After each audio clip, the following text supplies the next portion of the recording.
Critical Man Pictures presents the Forex video training series. Red Belt course, Fundamental Analysis Reports. Simply put, interest rates make the Forex world go round. In other words, the Forex market is ruled by interest rates. A currency's interest rate is probably the biggest factor in determining the perceived value of a currency. So knowing how a country's central bank sets its monetary policy, such as interest rate decisions, is a crucial thing to wrap your head around. One of the biggest influences on a central bank's interest rate decision is price stability or inflation. Inflation is a steady increase of the prices of goods and services.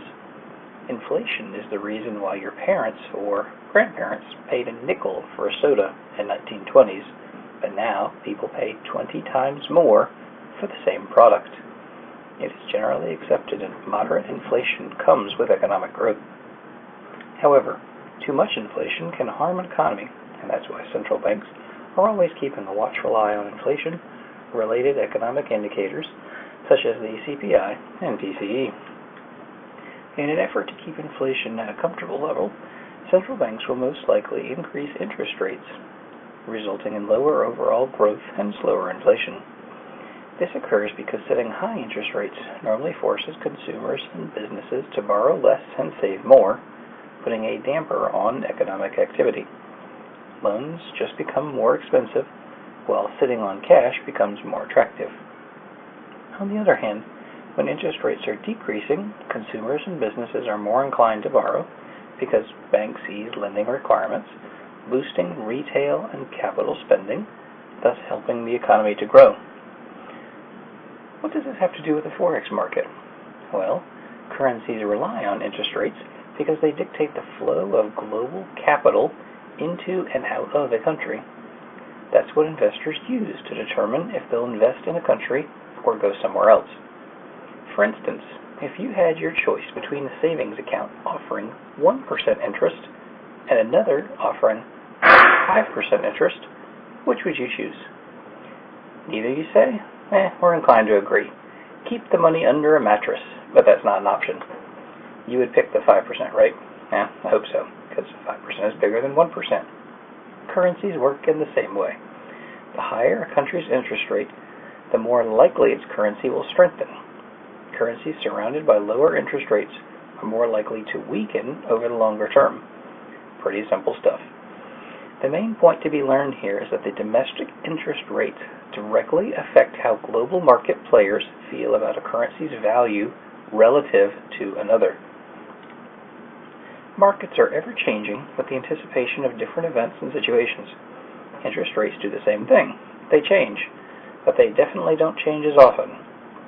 Most traders don't spend their time focused on current interest rates because the market has already priced them into the currency price. What's more important is where the interest rates are expected to go. It's also important to know that interest rates tend to shift in line with monetary policy, or more specifically, with the end of monetary cycles. If rates have been going lower and lower over a period of time, it's almost inevitable that the opposite will happen.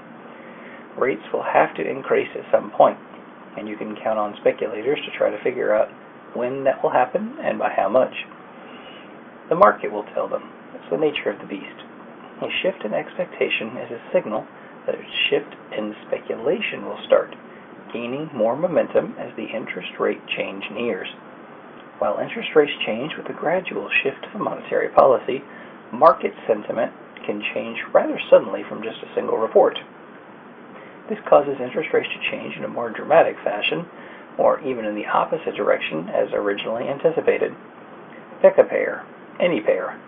Many Forex traders use a technique of comparing one currency's interest rate to another currency's interest rate as a starting point for deciding whether a currency may weaken or strengthen.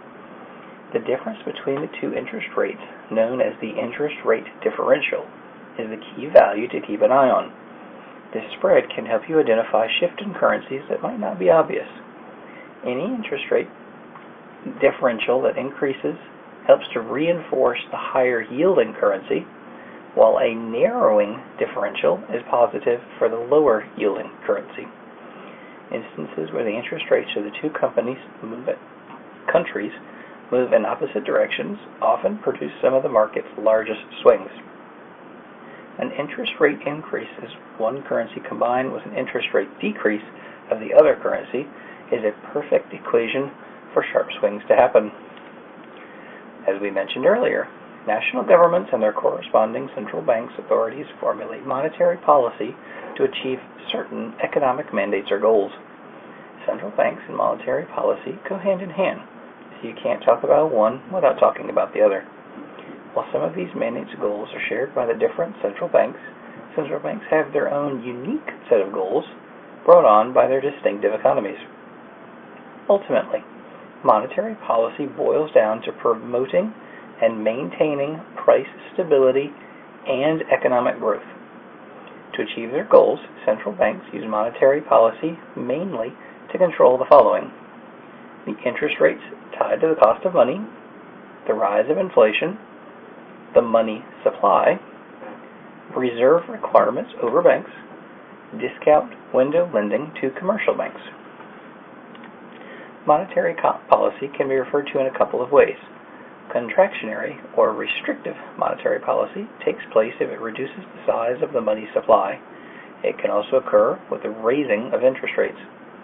The idea here is to slow economic growth with the higher interest rates. Borrowing money becomes harder and more expensive, which reduces spending and investment by both consumers and businesses. Expansionary monetary policy, on the other hand, expands or increases the money supply or decreases the interest rates. The cost of money goes down in the hopes of spending and investment will go up.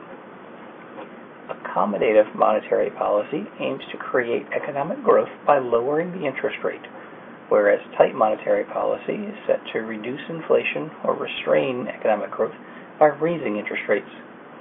Finally, neutral monetary policy intends to neither grow nor fight inflation. We just learned that currency prices are affected a great deal by changes in interest rates. We now know that interest rates are ultimately affected by a central bank's view on the economy and price stability, which influence monetary policy. Central banks operate like most other businesses, that they have a leader, president or chairman. It is that individual's role to be the voice of the central bank, conveying to the market which direction monetary policy is headed. And much like Michael Dell or Bill Gates step up to the microphone, everyone listens. It is very important to know what's coming down the road regarding potential monetary changes. And lucky for you, central banks are getting better and better at communicating with the market. Whether you actually understand what they're saying, well, that's a different story. So the next time Ben Bernanke or Jean-Claude are giving speeches, you better keep your fucking ears open. Speeches can include anything from changes, increases, decreases, or hold to interest rates, to discussions about economic growth measurements and outlook, to monetary policy announcements outlining current and future changes. Don't despair if you can't tune into the live event. As soon as the speech or announcement hits the airwaves, news agencies from all over the world make the information available to the public. Currency analysis and traders alike take the news and try to dissect the overall tone and language of the announcement.